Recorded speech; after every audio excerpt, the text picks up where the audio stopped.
Anak ni malam kita dengarkan kasus mereka bergabung dengan komoditas geng motor, bertindak amoral, berkembangnya perilaku-perilaku yang tercela secara prestisius, terutama di tempat kita di kota Luxmawe. Begal-begalan makin meningkat, tawuran tidak sanggup kita hitung berapa waktunya, berapa korbannya, berapa banyak orang-orang yang menjadi korban dalam ulah tangan anak-anak kita semua. Ini merupakan kasus dengan tanda tanya besar.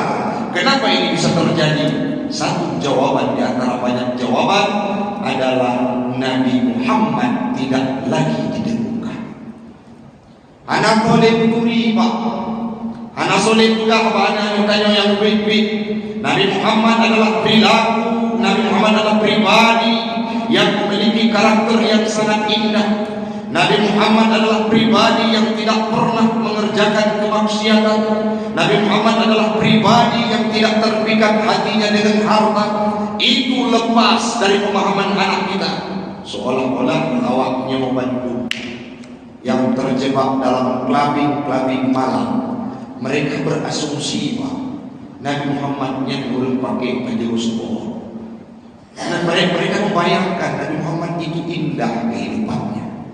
Nabi Muhammad itu bukan pribadi seperti pemerintah-pemerintah pada lumrah yang mereka lihat sekarang. Kenapa mereka bisa bercerdas seperti itu? Karena hanali dan mugahidari. Oh jempu ilung hancur lo baca kitab Arab. Bukankah sudah banyak kitab sirah Nabawiyah, Syama'il Muhammadiyah, yang dari semenjak Nabi Muhammad lahir sampai beliau meninggal dunia wafat di sana dikupas tuntas. Mungkin pak menyatu di lunwa dan pugah bani launa. Nabi Muhammad adalah orang yang punya akhlak yang sangat mulia. Beliau jangankan dengan kawannya, dengan lawannya mampu menundukkan sehingga mereka masuk dalam Islam karena karakter Nabi Muhammad. Mungkin menyatu tak pugah di puro tentang sejarah Nabi Muhammad, mereka akan tumbuh besar menjadi generasi yang memusuhi Nabi Muhammad. Ini merupakan salah satu hal yang impossible, mustahil. Akan jauh menyakit dia dan nyorong sabi dan pegang tentang Nabi Muhammad, mereka pasti akan mencintai. Contoh macam kalau film-film yang dibuat oleh sutradara terkenal baik di Aceh, nasional bahkan di internasional, nyana yang babih pek untuk beli tiket sama mbak bioskop. Kenapa?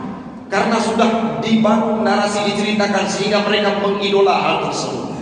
Macam bayangkan yang di pura dan pugah tentang Nabi Muhammad, yang menyokati pugah bahan yang ubud tentang cerita Nabi Muhammad, mereka akan datang mendengar patah nak dakwah malam ini, patah nak kajian tentang sirah Nabawiyah, pakot dong dengar cerita Nabi. Kenapa? Karena sudah berbekas cinta di hatinya. Nyauri pugah anak boleh pugah tentang Nabi, nyen pak pugah sang-sang anak boleh. Tapi ada beritanya makin urung makin hari itu ini. Dibayangkan mereka Nabi Muhammad dulu adalah Muhammad yang bergentayangan sekarang, yang mereka memakai nama Muhammad, tapi mereka juga melakukan korupsi, melakukan kemaksiatan. Bukan itu Muhammad yang dimaksud. Karena Nabi Muhammad adalah pribadi yang lengkap dalam segala sektor kehidupan.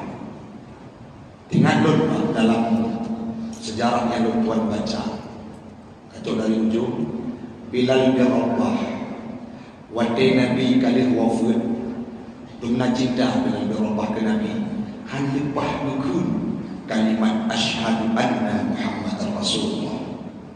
Wadai datang di Masjid Madinah, Masjid Nabawi, habis kalimat asyhadu an la ilaha illallah, lihatnya asyhadu anna Muhammad Rasulullah.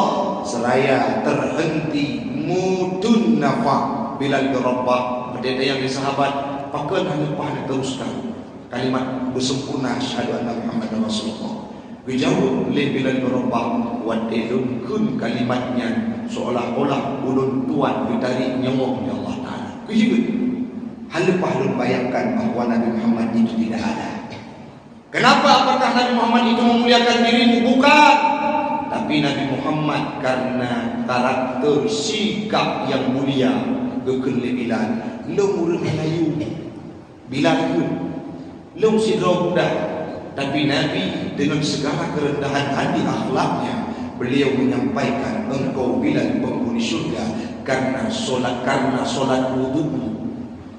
Coba bayangkan sekali Bilal yang merupakan seorang budak, tapi karena sudah melekat, merasakan bagaimana indahnya kehidupan Nabi Muhammad, wadegeun nama Muhammad setelah Nabi meninggal dunia tidak bisa terucapkan. Man kibang tanya, ani tanya, kan sangat banyak sekarang Pak Jino Pak wadegeun. Ingat ke Nabi Muhammad, dianggap cerita Nabi Muhammad itu kuno, aneh, asing, padahal ini merupakan misi orang untuk menjauhkan kita dari hal sesungguhnya. Cukup ya para misionaris apabila seluruh masyarakat Luxmawi kembali meneladani Rasulullah dan menceritakan kepada anaknya bahu-bahu mereka ikut teladan Nabi Muhammad, mandu mawang Yahudi kafir Quraisy, kafir yang ada di manapun mereka akan takut. Ya, maka kalau umat Muhammad, umat Islam sudah mengidolakan kembali Nabi Muhammad yang patut diidolakan, maka habislah misi kita. Bagaimana caranya? Dimunculkan dari perayaan mulai Nabi yang perlu. Kalau orang yang punya logika, anak perlu dalil yang tersantai akan kita kupas. Namun kalau orang punya logika dan nadi, cukup punya hati nurani saja untuk kita cinta kepada Nabi. Sudah, Ustaz, itu yang definisi maulidnya.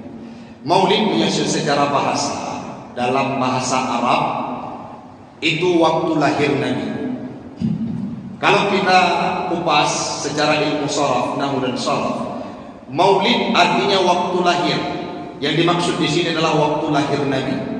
Ada orang yang bertanya, bagaimana hukum waktu lahir? Nah, hukum dengan waktu lahir, Pak. Sebenarnya maulid, Mungku Taufik hukum waktu lahir. Ana hukum dengan waktu lahir. Jadi apa juga kegiatan seseorang yang dilakukan pada waktu tersebut itu menimbulkan hukum. Contoh, semayang tengok capuro, semayang waktu hidup matauro, apa hukumnya? Kegiatan yang dilakukan pada suatu waktu itu menimbulkan hukum. Sedangkan waktu tidak ada hukum. Maka maulid waktu lahirnya Nabi, apa hukumnya? Tidak ada hukum waktu lahir Nabi. Maaf, apabila ada yang berkata dengan definisi ini, Nawin yang pegang maulid itu haram, maka ini merupakan kajian yang ditutup-tutupi ada misi untuk menjauhkan kita dari hal yang sesungguhnya dari Nabi Muhammad. Di Aceh yang gelom maulid atau bahasa Aceh maulid itu bahasa Arab, diadopsi dari bahasa Arab. Dasar katanya maulud. Kalimat apa Ustaz? Isim maf'ul. Apa mana isim maf'ul? Yang dilahirkan. Siapa yang dilahirkan? Nabi Muhammad. Dalam konteks ini yang dilahirkan Nabi Muhammad. Jadi kalau ada orang yang bertanya bagaimana hukum maulud, secara maknanya bagaimana hukum Nabi Muhammad, maka keberadaan Nabi Muhammad itu tidak ada orang yang berani berkata makruh, haram, tidak ada hukum dengan benda. Ada orang yang jangan tengku, gelapnya hukum. Benda tidak ada hukum kecuali kegiatan seseorang yang menggunakan benda tersebut, kegiatan itu haram. Contoh, gecok badai, gecok urium, mati. Bukan batunya yang haram, tetapi kegiatan kita memukul seseorang menggunakan batu. Maka keberadaan Nabi Muhammad tidak ada orang yang berani berkata bahwa itu haram. Ini kalau definisi menurut bahasa Arab. Berikutnya, Ustaz kena dikun man kullu bid'ah dalalah wa kullu dalalah finnah. Dalam ilmu balaghah, setiap isim kata benda itu ada dua sifat, baik dan benar. Dalalah di sini, bid'ah di sini itu akan ada dua. Takunaju bid'ah sayyi'ah. kullu bid'ah sayyi'ah dalalah, sudah benar. Tapi kalau ada orang yang berkata kullu bid'ah hasanah, setiap bid'ah yang bagus sesat, itu hal yang paradok. Mungkin bid'ah yang God sesat, God dengan sesat satu hal, dua hal yang paradok. Maka maupun itu andai kata ada orang yang berpendapat itu bid'ah, maka termasuk dalam bid'ah hasanah. Tetapi kita tidak bermain pada konsep yang lain. Referensi dasarnya adalah Al-Quran dan hadis. Dan punya dalil Ustaz, surah Al-Anbiya ayat 17 Allah menegur, wa ma arsalnaka illa rahmatan lil alamin. Tidak aku utus engkau wahai Muhammad illa kecuali menjadi rahmat bagi sekalian alam. Kata kuncinya adalah rahmat bagi sekalian alam.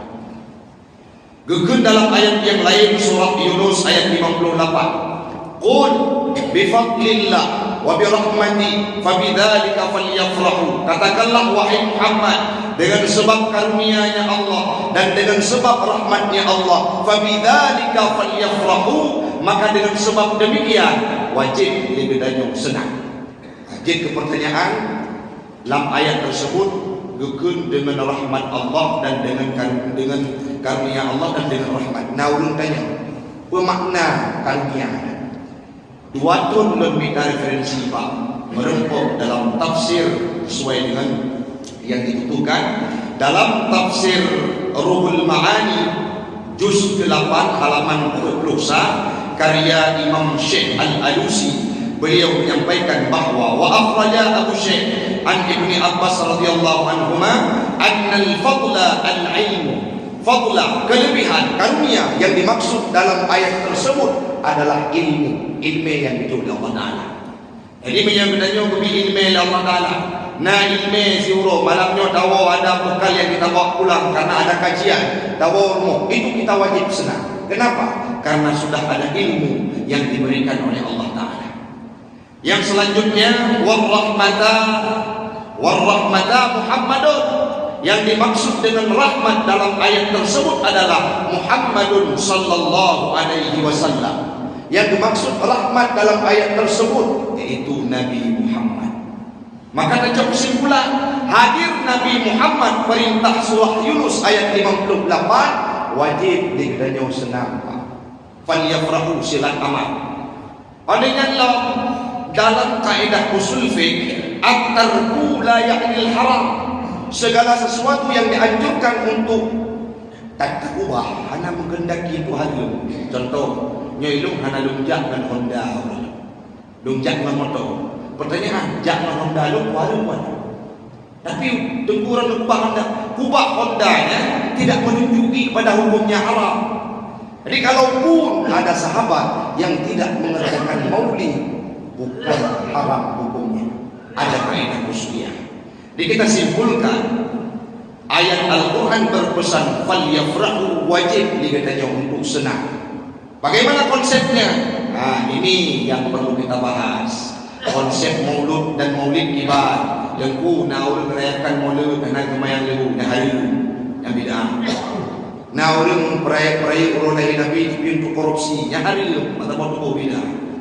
Dan kalau misalkan kelih Imam Syafi'i dalam kitabnya andai kata naurung gepraya orang lahir Nabi modern lagi di Aceh, tradisi dan budaya baca berzanji, ada kajian majelis taklim, dibacakan kisah dan cerita Nabi, pemberian makanan kepada anak-anak fakir miskin dari tun kalikut sampai ronyo anak negatifnya di depan dah Allah minta kata gua dalam ngendang negara Masjid Jami yang dulunya tidak mencari sesuap nasi, mereka dapat keuntungan karena ada maulid. Itu bukankah kebaikan? Beliau selawat kepada Nabi, bukankah kebaikan?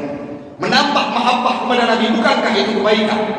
Berselawat kepada Nabi, berzikir kepada Nabi, membaca kisah kepada Nabi, bukankah itu kebaikan? Sampaikan oleh Imam Syafi'i, kalau itu semua dilakukan maka tidak dilarang dan itu merupakan sebuah kebaikan. Jadi nyoba hati-hati, maka lupa hati-hati. Dari observasi yang lumpuh, Seolah-olah waktu mulut-mulut ada oknum-oknum yang membenci Nabi. Nabi kedanya gedeng boh tubuh dro. Hanak fikir ke tutung abu neraka. Gak cok tanya ulang, gak zoom dalam neraka. Kenapa kita larang orang-orang untuk mencintai Nabi hari ini? Kenapa kita takut-takutkan mereka? Padahal dua bulan mulut anak kita bahas tentang Nabi Muhammad. Sedangkan bulan-bulan lebih-lebih diajar menjadi tradisi 4 bulan kita bercerita terhadap Nabi Muhammad. Contoh orang habis bulan-bulan pribadi yang ada media mudah diurut di malamnya, dengar ceramah, dengar khutbah, dengar tentang Nabi Muhammad, luluh hati mereka sadar dan mengikuti jejak Nabi Muhammad. Dalam hadis yang tuan baca, hadis Nabi Muhammad yang diriwayatkan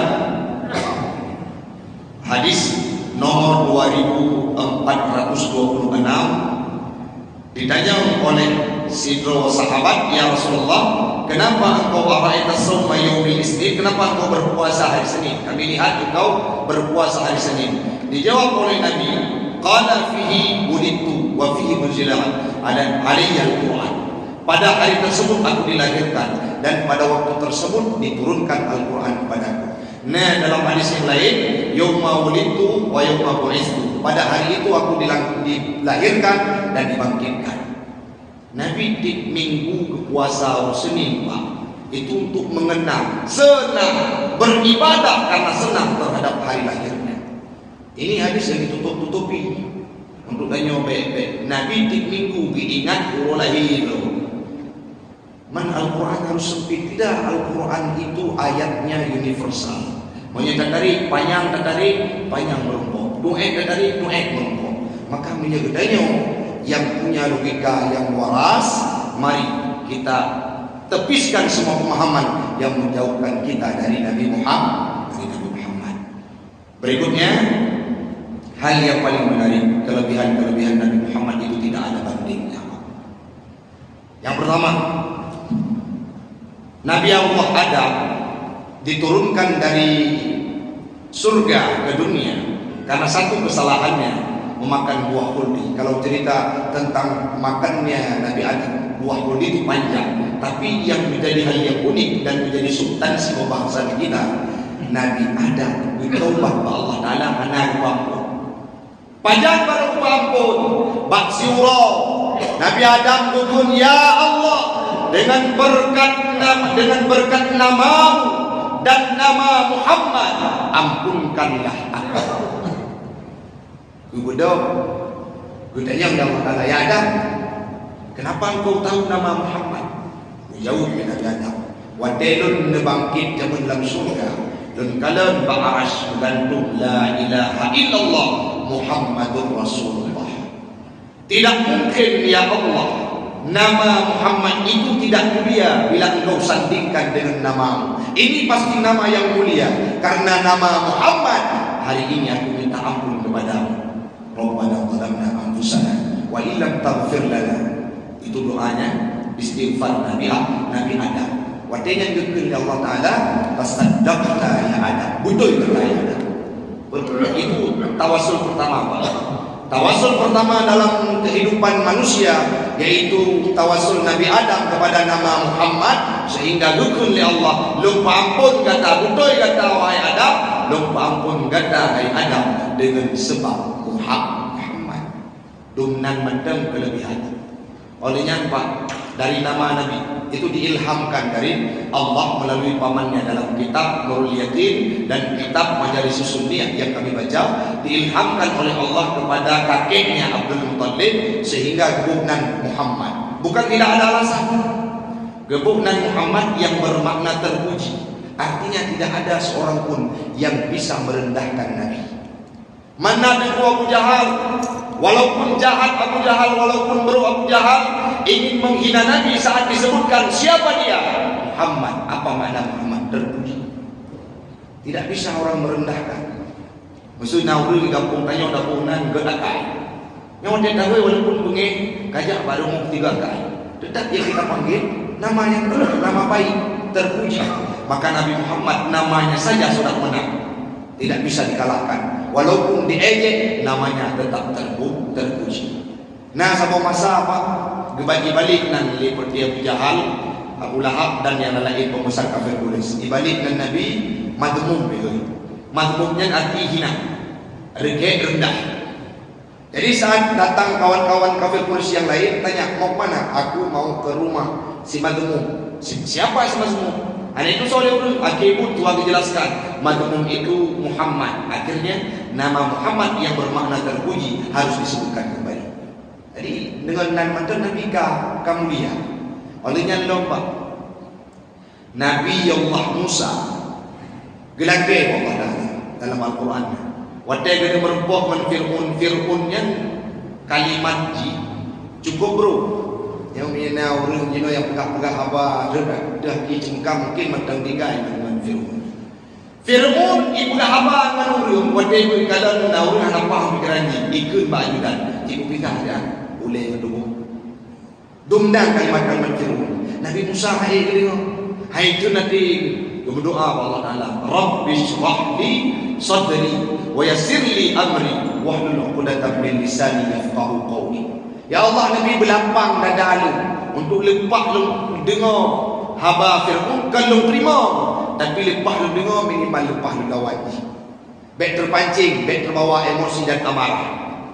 Nabi Adam berkata Allah Taala baru berlapang dada. Sedangkan Nabi Muhammad tidak meminta, hana dilapih, hana memohon, tapi Allah bekun alam nashrah laka sadrak. Adakah engkau tidak tahu bahawa Muhammad itu kami sudah melapangkan dadanya? Anak lagi anak apa tidak pergi melapang dada Allah.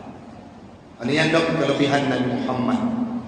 Saat Nabi Allah Ibrahim dengan anaknya mendirikan Ka'bah, gekun wab'ats fihim rasulah, dalam firman-Nya Allah, doa Nabi Allah Ibrahim, ya Allah Tuhanku, nabu bangkit sidra Nabi dawaman Ka'bahnya pada mereka menjadi rasul dan menyampaikan kebaikan basyirah wa nazirah. Dari catatan sejarah yang kami pahami dipelajari oleh para alim ulama, ada sidra Nabi yang lahir dawaman Ka'bah kecuali Nabi Muhammad.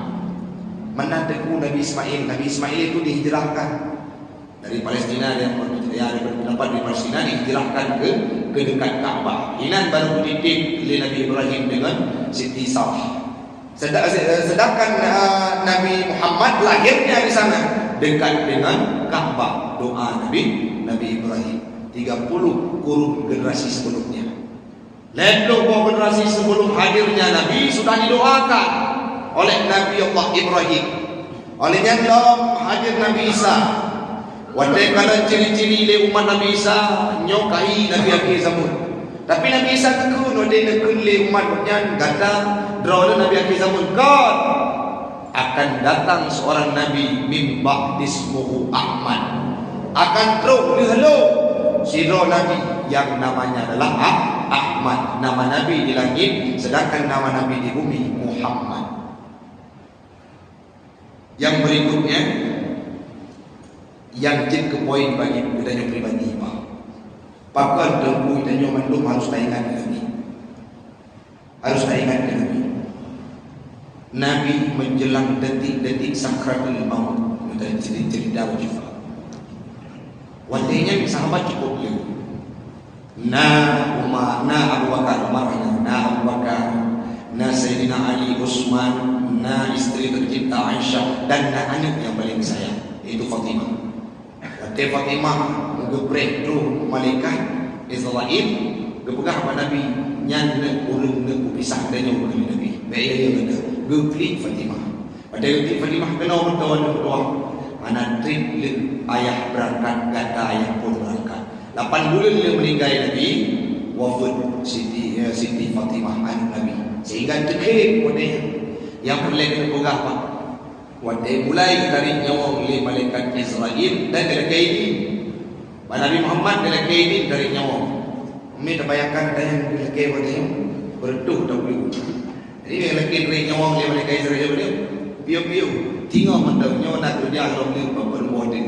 Saya katakan Nabi Muhammad karena kita boleh Israel mungkin ingkari silahkan.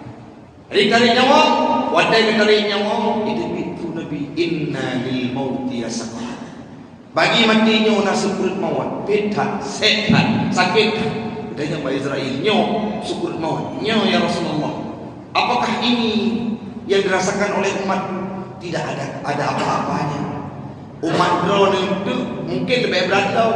Nah yang wadai di jo proyek jalan aspal banyak. Nah poin korupsi jatah-jatah yatim banyak. Nah lampu jalan korupsi. Jadi wadai dalam dunia yang pun le pun maksiat, jino wadai duit nyawa kan berada lemak dosa. Lagi wahai Israel, nyo gukun li Israel menyemenan tak pegang nejo mandum sakit sakratul maut umat lu nepeduk tu dulu. Cing bayang nak fikir kalau padahal Nabi Muhammad orang yang kena istirahatnya hidup surga, tapi beliau tidak membayangkan dirinya sendiri. Yang diingat adalah umatnya. Kiban umat lu dia meninggal, kiban umat lu itu dia meninggal lu punah itu jaminan oleh Allah Taala. Wadainya betul Jibril. Katanya oleh Nabi Jibril, lun siap kembali ke hadirat Allah. Ya Muhammad, tapi kitanya Allah Taala juga buat jaminan yang kejuk umat lu.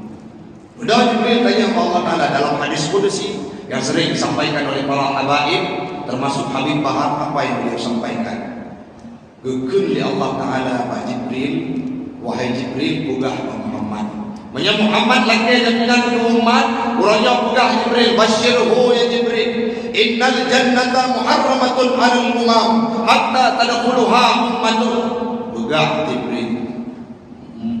Surga yang terbuhalin umat yang lain, segala umat Muhammad dalam surga. Nabi dengan meninggal dunia, padahal bentuknya akan menumpuk nikmat terbesar, liqa Rabbi, berjumpa dengan Tuhan, dan akan duduk tempat yang dijanjikan oleh Allah Taala. Gebi surga betul Nabi akan duduk tempat yang jauh, tapi bukan itu yang dibayangkan. Kiban umat lo yang meninggal. Hanya ada yang dibuat yang kalun berlaku terhadap syariat yang dikubah di Nabi. Apakah saya pribadi yang meninggalkan solat? Apakah saya pribadi yang tidak mau bersedekah? Apakah saya pribadi yang mengalpakan perintah-perintah syariat? Ataukah belum ada sempat waktu untuk saya ingat kepada Nabi? Nyoke-nyoke Pak yang perlu kita bicarakan dalam mulut, yang perlu tapi edukasi pada anak-anak tanya. Betul bayang dalam pikiran ni, udip mati tetap ingat kepada Nabi Muhammad. Sedangkan Nabi tidak pernah lupa kepada kita. Menjelang detik ajal-ajalnya yang terakhir, bukan sakitnya yang diingat, tapi ummati. Odong tunggu cukup sayang ke promo, anak seberapa mencinta Nabi kepada dia. Odong tunggu cukup sayang ke mak, anak seberapa cinta Nabi kepada dia. Odong tunggu cukup cinta ke anak seberapa cinta Nabi kepada dia. Odong tunggu cukup cinta kedua lu, anak seberapa cinta Nabi kepada dia. Bandingkan sayang tanya gedro lebih cinta Nabi kepada kita dibandingkan dengan kita cinta kepada diri kita sendiri. Maka malamnya dalam waktu yang sangat singkat, baik nekiu nuwoi mana cerita apa anak yang bubut yang mentang bubut cerita tentang sejarah kehidupan Nabi Muhammad. Beliau pernah menangis saat berangkat dari negeri Syam, negeri Mekah ke negeri Syam. Umur 20 tahun Nabi Muhammad harus berniaga untuk melanjutkan kehidupannya. Dalam kitab Majalis Sunniyah itu juga wadainya Nabi rakiban baqiyan, geik ada unta geklik Nabi gemo ro imanda bak pipi Nabi puadakeun ya waladati wahai makhluk Aminah, ya waladi wahai ayahlun Abdullah, kaifa nasbiru kaifa nabsiru kiban kalan halanu kondisi anu nuranya yang nekubah jamun ego budit mewah di pegahan Pak Rumsi ilung nekubah long tempuh kehidupan dia. Nabi pernah mengadu Rumsi itu kena dia yang dalam tabah wadai yang analiayah ada analiayah takun sangkira ayah madangna umidara lagi. Nabi juga lagi nya. Nabi pernah negeri, Nabi pernah nemo ada unta mata rep pakon karena harus meniaga agak mekat dari nang grosak untuk minta rezeki dulu supaya lupa mengkawin dengan Khadijah.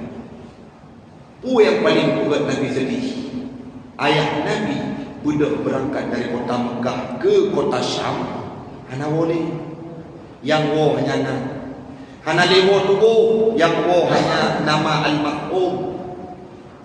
Terbayang Nabi gegul nyolong jak pada adri arji ila maulidi, akan lepak dan wolong pada tempat dong lagi, sedangkan ayah jamun gejak roh unang grosyam meninggal dunia. Maka orang yang menyatu keditanya cinta ke Nabi, mari sampaikan bahan madagulun halepak lun pegah ada kita bahasa Arab yang baca nablo sirah nabawiyah lun pak bahagia waktu lun baca tentang sejarah kota Taif, lun baca sejarah hijrah Nabi, mekot-kot tubuh seolah-olah hanya seberapa perjuangan Nabi dengan perjuangan Nabi. Mudah-mudahan dalam waktu yang sangat singkatnya ulun tuan mengajak, biarkan orang memberikan konsepsi yang berbeda. Jangan terbangun jiwa kita yang arogansi. Mentepislah orang-orang yang akan punya misi untuk menjauhkan kita dari Nabi Muhammad. Jangan biarkan Nabi Muhammad itu terisolir dari kehidupan kita. Jangan biarkan Nabi Muhammad itu asing dari kehidupan kita. Jangan biarkan Nabi Muhammad itu menjadi legenda, seolah-olah cerita beliau adalah cerita rekayasa. Kerapkan dengan kehidupan kita. Betul Nabi Muhammad nanya, pegah manut nanya bahwa idola sesungguhnya adalah Nabi Muhammad yang mampu membantu kita masuk dalam surganya Allah. Amin. Amin ya rabbal alamin. Hanya itu yang dapat ulun tuan sampaikan. Waktulah yang membatasi kita. InsyaAllah di lain kesempatan kita akan berjumpa kembali. Hadanallahu wa iyyakum ajma'in. Assalamualaikum warahmatullahi wabarakatuh.